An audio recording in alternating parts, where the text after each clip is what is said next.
Hello and welcome to your astrological vibrations for Thursday, August 25th, 2016 by Gaia Blooming. I am Mimi and our energy mantra for today is my focus is allowing. And today we are coming down from the Mars-Saturn conjunction in Sagittarius, but we have other interesting energy we are working with. We are working with mutable Grand Cross energy. So mutable Grand Cross energy is when all of the mutable signs are present, accounted for, bringing planetary energy that's interacting with each other in oppositions and squares. And so it can feel like a bit of a tug of war. It can feel a bit like a crossroads. I feel like mutable Grand Cross energy really feels like more of a crossroads, like which way am I going?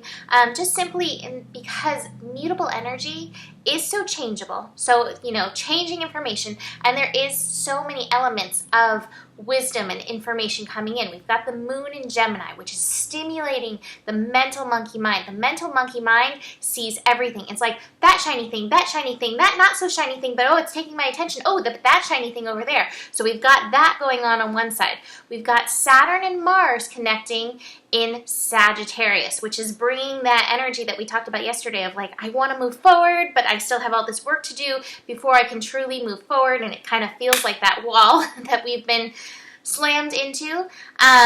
But it is for our own good because these are lessons that we really need to learn, that we really need to work through. And then we've got that Neptune energy hanging out in Pisces. Neptune, which is retrograde, bringing up past information. It's also connecting today to Mars. And that connection with Mars and the moon is bringing a little bit of fuzziness. It's bringing a little bit of fogginess. And it's between that shiny thing and then that Neptune energy and then that desire to move forward and then the Virgo, which is like, just be grounded, just be present, just be grounded, just be present. We're kind of all over the place. So you're going to be working on that. How do I move forward when I am all over the place? And that's where our focus. We're finding that focus, and that focus is allowing what is, and recognizing in the what isness that everything is always working out for you. I'm going to show you this card now. I have the card Willpower, and I'm going to read it to you a little bit later, but I think one of the greatest ways we can use our willpower is to focus on the energy of allowing through this. So I want to talk a bit about the Mars-Neptune square, which is happening later in the evening, so we're building it to it through the day. Mars, like we've said, wants to move forward, and Saturn already has said to Mars, okay, but you've got to do this work first. You've got to learn these lessons first. So Mars is already frustrated on that account. And then we've got Neptune over here, which is now like, oh, but you know what else? We're going to throw on a blindfold, because why not? Why not just up the ante? And what's so interesting is I really do think, again, this is going to help us bring some clarity through the fogginess, through that blindfolding. The first thing that came up is, what's your spiritual motivation and purpose of moving forward? Getting clear, bringing some clarity to that energy. That's going to help.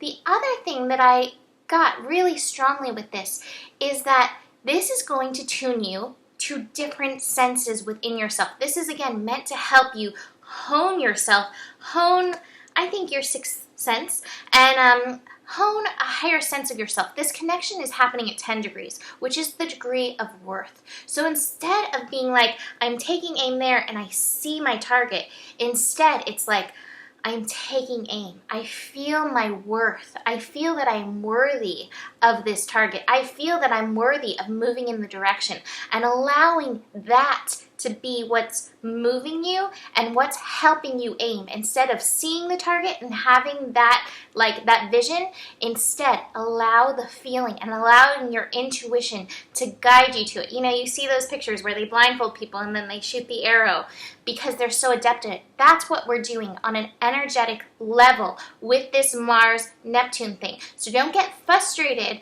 by the fact that you can't see it or that you don't think that you can hit that target. Feel your way into the target, excuse me, and feel your worthiness into the target.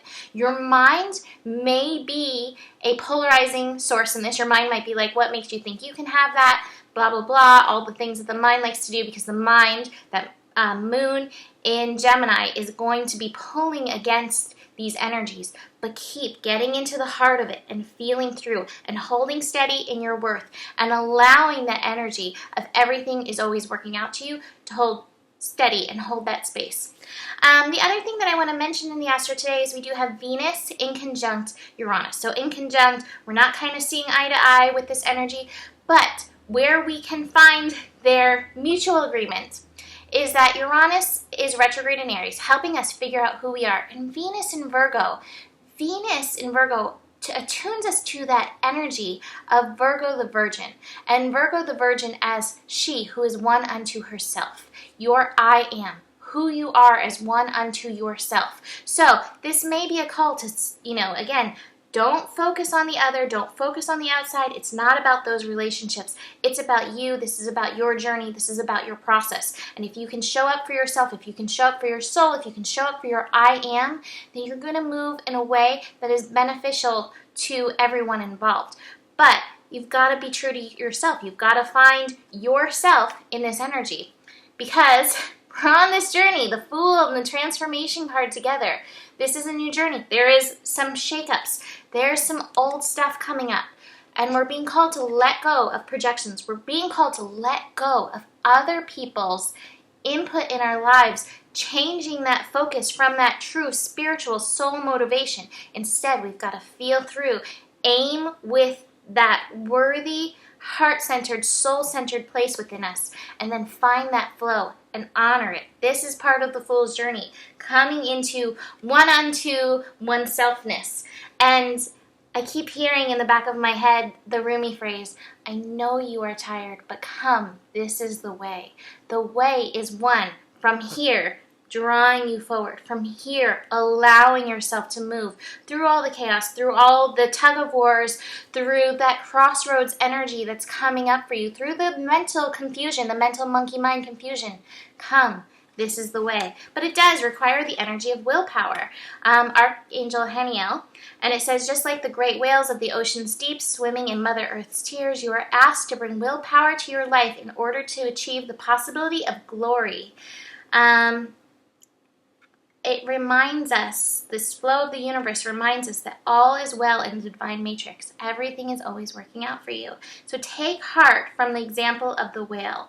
If your will is not currently flowing for you, ask Haniel for loving assistance, and you will feel the ruby ray force flooding through you, giving you strength of purpose and healing that you will once again feel clear to admit your magnificence to the world, and chant Om 3 times for greater clarity. And the other card I have is gratitude. I know these things are really hard. It's hard for me too. I'm a Sagittarius. I'm a Gemini rising. I am being pulled apart and pushed together all at once, same as you. But hold gratitude because this is helping us. It is working it out for us, and it's bringing up these deeper things so we can align on a greater level with ourselves. So hold gratitude. I know it's hard, but hold this energy of gratitude and allow your willpower to work for you as you focus on the art of allowing. So that's it for today. Have a beautiful day. Book the reading, the eclipse reading, if you want to dive into these eclipse energies that are coming up next week as our first eclipse. And I will see you tomorrow. Namaste.